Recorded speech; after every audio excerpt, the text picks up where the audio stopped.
ni Mheshimiwa Kassim Majaliwa. Kwa hiyo kwanza, pamoja na kwamba ni jambo ambalo ameweka rekodi yake pamoja na kufuata rekodi ya Mheshimiwa Fredrick Sumaye, lakini Mheshimiwa Waziri Mkuu, mimi binafsi kabla hata sijaingia humu bungeni nimekuwa nikimfuatilia kama kiigizo chema, kwa sababu Mheshimiwa Waziri Mkuu, kama watoto wanaomfahamu, hata ukiwa unazungumza naye, ni mtu mstaarabu sana, very humble.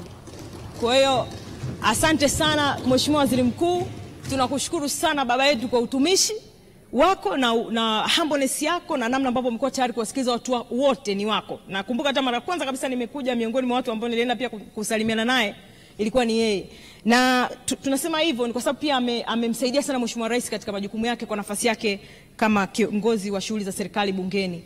Na kwa sababu Mheshimiwa Waziri Mkuu bado ana nguvu, inawezekana bado akaendelea kutumika katika maeneo mengine, lakini sidhani kama kuna mtu ana wasiwasi na utendaji wa Mheshimiwa Waziri Mkuu na humbleness yake. Mheshimiwa Mwenyekiti, nitachangia sehemu chache sana kwa sababu mimi ninawakilisha katika kundi la vijana katika bunge hili, na itakuwa si busara na hawatanielewa kama sitazungumza kuhusu tatizo la ajira kwa vijana kwenye nchi yetu. Sasa wajumbe wa kamati wametoa maoni yao, na mimi ninakubaliana na mapendekezo na maoni ya kamati kuhusiana na suala la ajira na uhusiano katika ile mifuko ya kukopesha vijana, na pia tunapongeza serikali kwamba wameamua kurudisha utaratibu mpya wa kukopesha vijana. Lakini kuna jambo moja specific, wakati sisi vijana wa nchi hii bado hatujatosha kwenye ajira za serikali zinazotangazwa, lakini katika soko la ajira bado kuna gap kubwa sana. Watanzania wengi vijana bado wana changamoto ya kujikimu kwa sababu hawawezi kujitegemea. Sasa wakati sisi tuko katikati ya lindi hilo, Mheshimiwa Mwenyekiti, kumeibuka wimbi kubwa la raia wa kigeni ambao wanafanya kazi za wazawa kinyume na sheria ya mwaka 2015 ambayo inaitwa sheria ya kuratibu ajira za wageni nchini. Sasa watu wanafahamu mpaka kuna maeneo ambako raia wa kigeni ambao wengine ni wa China na Waturuki wanafanya mpaka Uber na Bolt zile kwenye magari, wanaendesha yale, wanafanya kazi ambazo tunaweza tukazifanya sisi vijana wa Tanzania. Lakini hawa raia wa kigeni wamejaa pale Kariakoo kiasi kwamba sisi, yani wanauza mpaka hereni za 3,000. Sasa sisi kama vijana wa Tanzania, mawinga pale Kariakoo watafanya shughuli gani? Kwa hiyo ni busara sana tuliangalia hili jambo. Ni jambo ambalo kwa kweli linaathiri shughuli za wazawa kama wa Tanzania sisi. Mheshimiwa Mwenyekiti, ukifuatilia pia utafahamu kwamba raia hao ambao ni wa kigeni wanafanya shughuli mpaka za kwenda kugonga kwenye nyumba za watu, nyumba moja baada ya nyingine. Wanakuwa na kigari chao wamejaza vyombo mule, wanapita nyumba moja baada ya nyingine. Wanakuwa na Mtanzania mmoja wamemtanguliza pale.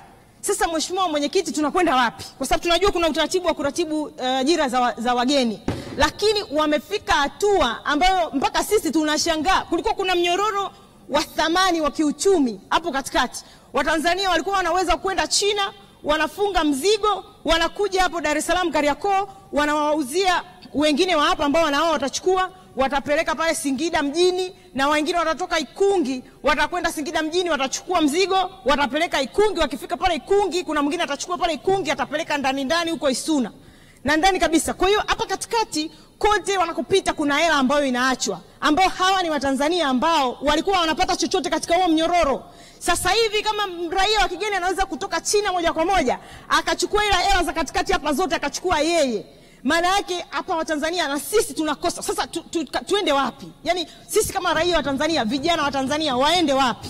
Kama imefika hatua, mimi bado siamini kabisa kwamba tumeshindwa kufuatilia jambo na kulidhibiti. Mheshimiwa Mwenyekiti, ninaomba wakati unakuja kufanya mahitimisho, serikali tueleze wanachukua hatua gani kudhibiti wimbi kubwa la raia wa kigeni ambao wanakuja Tanzania, wanakuja kwenye nchi yetu, wanakwenda mpaka vijijini, wanakwenda kufanya shughuli ambazo zingeweza kufanya na vijana wa Tanzania na wakina mama wa Tanzania ambao wangeweza kufanya hizo shughuli. Na mimi naamini tuna intelijensia ya kutosha kubaini ninavyovisema. Ninaomba msipige hoja lungu, niendeni mkafuatilie ili mjue kama hiki kitu kipo kinafanyika, kwa sababu kinazungumzwa kila siku.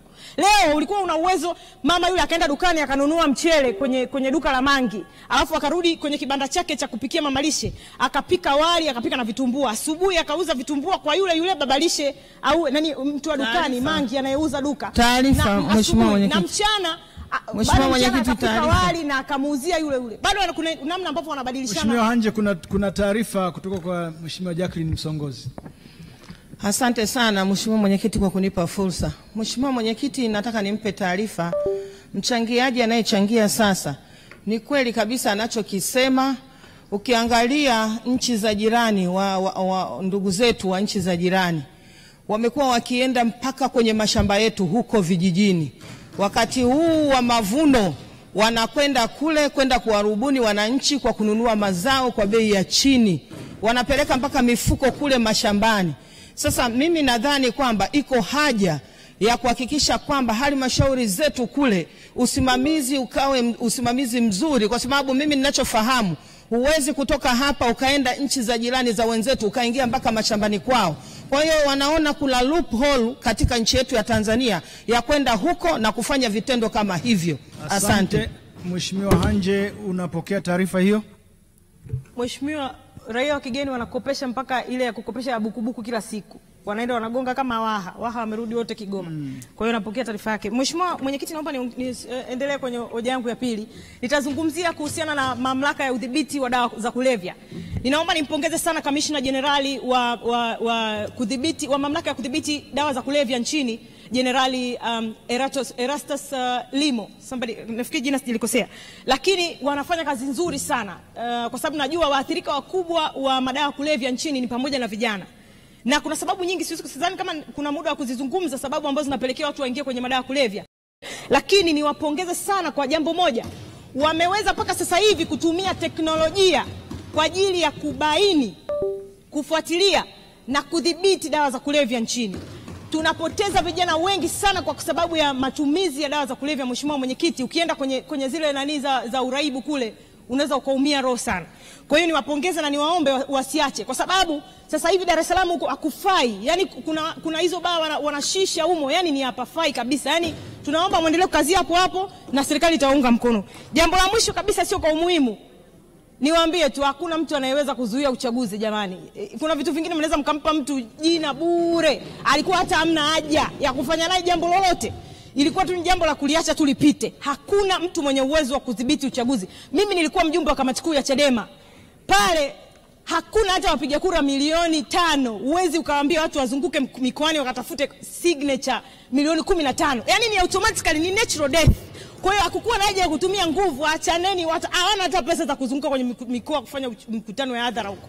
Kwa hiyo nafikiri shughuli nyingine, Mheshimiwa Waziri Mkuu, kama ulivyoongeza budget, nimeona budget ya uchaguzi imeongezeka. Hebu tuende kwenye mambo ya msingi. Watu wengine wanafanya shughuli nyingine, wanaweza kuanzisha wakawa kikundi cha harakati kwenye nchi. Viko vingi, kuna NGOs zimesajiliwa za harakati, lakini masuala ya uchaguzi nafikiri msiondoke kwenye focus. Tuendelee kwenye masuala ya uchaguzi watu watafanya, na mkitaka kujua kama hakuna anayeweza kuzuia uchaguzi, kama kungekuwa kuna watu wanaweza kuzuia uchaguzi, hata jana pale watu wanamchukua wasingemchukua. Achane na hizo habari. Tuendeni kwenye focus. Uchaguzi upo.